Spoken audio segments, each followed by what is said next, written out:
좋아요, 구독, 예리한 생활.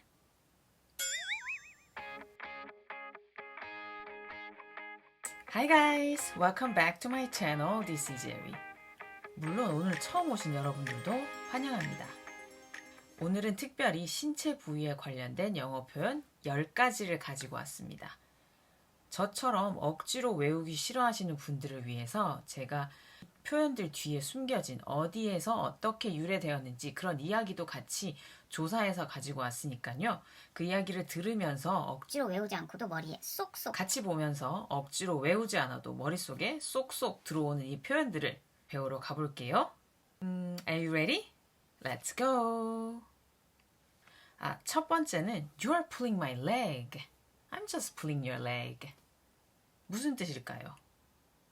이때 풀은 당기다라는 뜻인데요. 실제로 남의 다리를 당기는 것이 아니고요. 누구누구를 놀리다 또는 농담하다라는 뜻이 되겠습니다. 이 표현은 옛날에 이야기꾼들이 자기들이 이야기를 다른 사람들에게 전해주면서 그 이야기 속에서 도둑들이 다른 사람의 귀중품이나 보석 같은 것들을 훔칠 때 다리를 걸어서 넘어뜨렸다는 데서 거기 넘어뜨렸다는 데서 나왔다는 썰이 있어요. 다리를 당겨서 그 사람을 속임수에 빠뜨리는 거죠. Number 2. It costs an arm and a leg. It costs an arm and a leg. 엄청난 대가가 든다라는 뜻입니다. 팔다리가 왜요? 팔다리랑 이 대가랑 무슨 상관이죠? 무엇인가가 너무 말도 안 되게 비싸면 우리가 그럴 때 사용할 수 있는 표현인데요. 생각해보면 영화 속에서 갱스터나 야쿠자 이런 사람들이 잘못했다가는 손을 막 자르고 팔도 잘리고 막 그러잖아요. 그쵸? 그 대가가 얼마나 큰가요? 그런 느낌인 것 같아요. 옛날에 지역에 있는 펍이나 바 이런 데서 사람들이 얘기하러는 바로는 옛날에 화가들이 사람들의 초상화를 그려줄 때 얼굴과 어깨가 나오면 초상화 크기가 작기 때문에 가격이 좀 저렴한 편이었는데요. 팔과 다리까지 전체가 나오면 당연히 그림이 커지겠죠. 그렇죠? 그러니까 그림이 커져서 가격이 한층 뛰게 됩니다.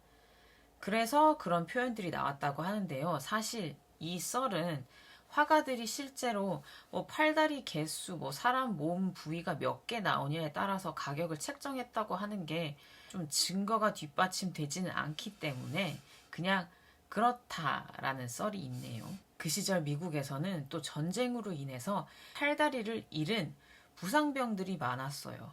그래서 전쟁을 했기 때문에 당연히 희생당한 그런 사람들의 숫자가 많겠죠. 그런 뜻이니 이 전쟁이 좀 더 근거가 있는 뜻이긴 하네요. 그렇죠? 물론 다른 나라에도 이런 비슷한 표현들이 있어요. 프랑스와 불가리아에 있는 표현도 한번 찾아봤는데요. 프랑스에는 It costs the eyes from the head. It costs the eyes from the head. 눈알이라는 표현이 있고요. 불가리아는 It costs one's mother and father. 누군가의 부모님을 희생해서 대가를 치르다. 정말 무섭네요. 그렇죠? 너무 생각보다 너무 많은 희생이 따른다라고 생각할 때는 an arm and a leg라는 표현을 사용하시면 되겠습니다. 물론 쇼핑 갔을 때 물건이 너무 비싸다면 이거 완전 사기인데 이거 너무하잖아 라는 표현으로 It's a rip-off. It's a rip-off. 이거 완전 말도 안 돼. 라는 표현으로 사용하는 It's a rip-off 라는 표현도 있습니다. 꼭 기억해서 사용해 보세요. Number 3. Break a leg. 다리를 부러뜨리다. 그쵸? 말 그대로 다리를 부러뜨리다 이긴 한데요. 누군가에게 행운을 빌어줄 때 good luck 이라는 표현으로 사용이 됩니다. 왜 그럴까요? 옛날에 배우들이 첫 오프닝 무대에 오르기 전에 행운을 빌면서 사용하기 시작했다는 표현이기도 합니다. 왜냐하면 배우들은 특히 미신을 중요시 여겼기 때문에 행운이라는 단어를 사용하면 오히려 불행이 올 수 있다고 생각을 해서 불행을 빌면 반대의 일이 생기겠다고 여겼기 때문에 break your leg 라고 하면서 상대방의 행운을 빌어주었다고 합니다. 또는 활기차고 열정이 넘치는 공연을 마무리하라는 의미에서 다리를 부러뜨릴 때까지 열심히 해라 라는 표현으로 사용했다고 하는데요. 두 번째 게 좀 더 믿음이 가는 것 같네요, 저는. 그래서 break your leg, break a leg. 한국어로 그냥 수고해 아니면 뭐 열심히 해 이런 표현으로도 사용됐다고 하네요. Number 4. twist one's arm. twist one's arm. 뭐뭐에게 압력을 가하다 또는 뭐뭐를 강요하다라는 뜻인데요. 이때 twist는 비틀다예요. 그러니까 결국 팔을 비틀다라는 뜻인데요. 이 표현은 1900년대 사람들에게 1900년대에 사람들에게 신체적으로 압력을 가하면서 무언가를 억지로 시키게 하는 것에서 유래되었다고 합니다. 오늘 보니까 신체와 관련된 표현은 무시무시한 것들이 많네요. 그쵸? I didn't want to go to the bar, but Linda twisted my arm. I didn't want to go to the bar, but Linda twisted my arm. We had to twist her arm to get her to come.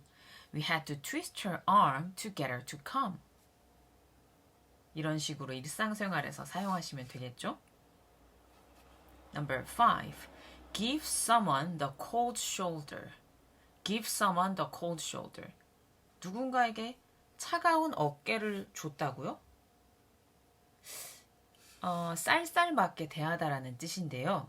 이 표현의 기원은 집을 누군가 방문을 했을 때 환영받는 사람들에게는 따뜻한 식사가 제공되었다고 합니다. 근데 환영받지 못하는 사람들에게는 찬 양고기, 즉 cold shoulder of mutton, 그쵸? 그 이쪽 부분에 차가운 고기 이쪽 부분만 이렇게 제공이 되었어요. 그래서 거기에서 유래되었다고 합니다. Give someone a cold shoulder. 쌀쌀맞게 대하다. 꼭 기억하세요. Number 5. Keep your chin up. 턱을 이렇게 들어라 라는 뜻이네요. 그쵸? 긍정적으로 생각해라, 힘내다 라는 뜻입니다. 미국에서 처음 사용된 이 표현은 1900년 10월 펜실베니아 신문인 The Evening Democrat에서 건강을 유지하는 팁이라고 표현한 그런 문서에서 Keep your chin up, don't take your troubles to bed with you, hang them on a chair with your trousers 라고 기사에 적혀 있었어요.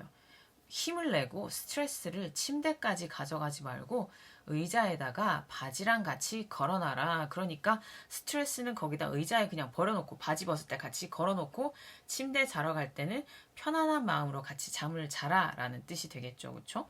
chin up. Keep your chin up. 그래서 힘내 또는 긍정적으로 생각해 라고 할 때 쓰는 표현입니다. 실제로 심리학적으로도 내가 힘이 없고 뭔가 기운이 안 날 때 어깨를 이렇게 펴고 동작을 좀 크게 취해 본다든지 하면 실제로 도움이 된다고 합니다. Number 6. Shoot yourself in the foot. Shoot yourself in the foot. 자기 발등을 찍다. 자기 꾀에 빠지다 라는 뜻이죠. 그쵸? 왜냐면 내 발을 내가 쏘는 거니까. 그쵸? 그래서 내 발을 쏘니까 제 발등을 찍는 게 되겠고요. 당연히 화를 자처한다라는 뜻으로 널리 쓰이고 있습니다. I think you might be shooting yourself in the foot if you don't take his offer.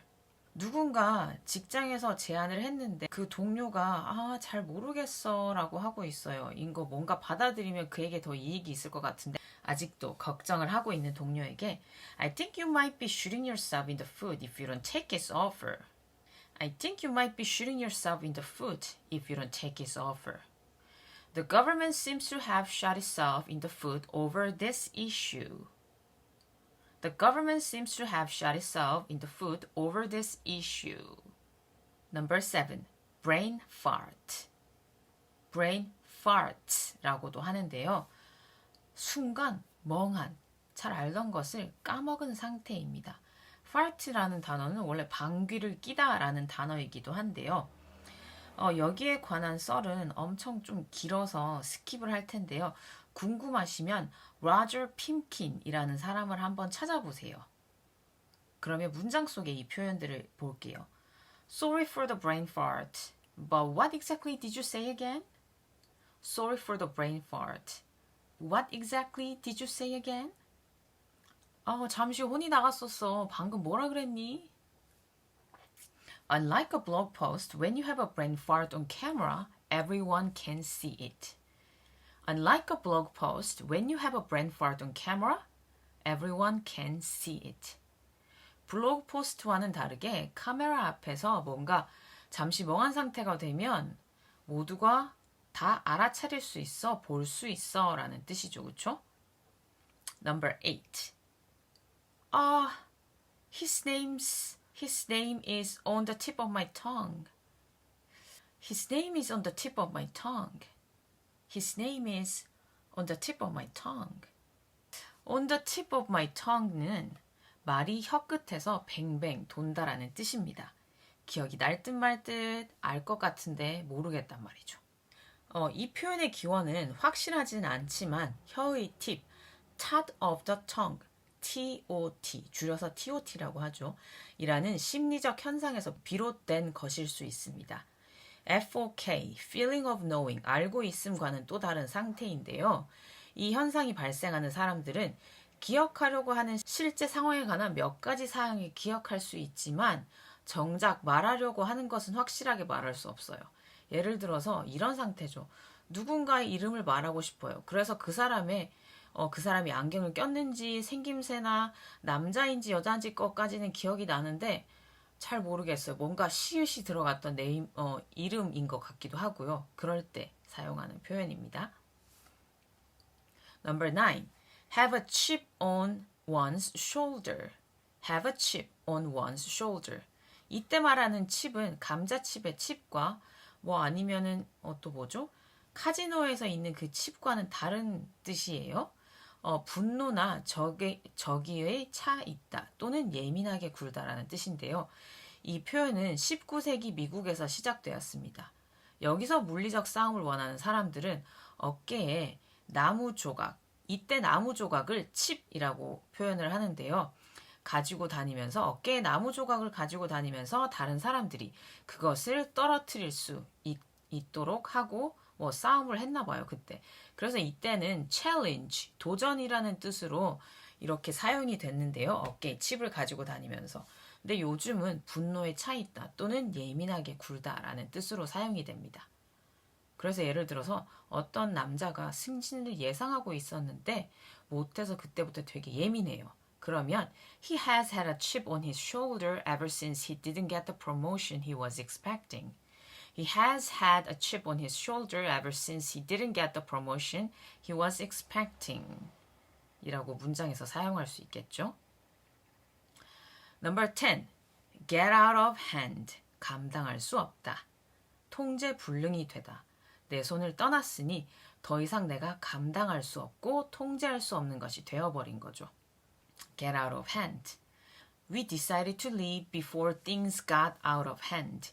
We decided to leave before the things got out of hand. 우리는 감당할 수 없는 사건이 일어나기 전에 떠나기로 마음먹었어요. 라는 문장이었죠. 그렇죠? 이 상황에서 사용된 hand와 비슷한 느낌으로 누구를 도와준다고 할 때 give a hand라는 표현이 있죠. 실제로 손을 주는 게 아니고 뭐예요? 도움을 준다는 뜻이죠. give a hand. 오늘 공부 어떠셨나요? 영어만 공부하기보다는 뒤에 숨겨진 이야기들을 들어보니까 훨씬 머릿속에 쏙쏙 잘 들어오지 않으신가요? 그러면 다가오는 주도 활기차게 시작하시고요. 이번 주에 사실 쉬는 날이 연달아서 많아서 롱 위켄드라고 하는데요. 아직도 밖에 위험하니까 너무 사람이 많은 곳은 피하시고요. 재미있게 행복하게 시간 보내시기를 바랄게요. 그러면 다음 시간에도 저는 영어와 관련된 유용한 영상으로 찾아오도록 하겠습니다. See you next time. Bye bye.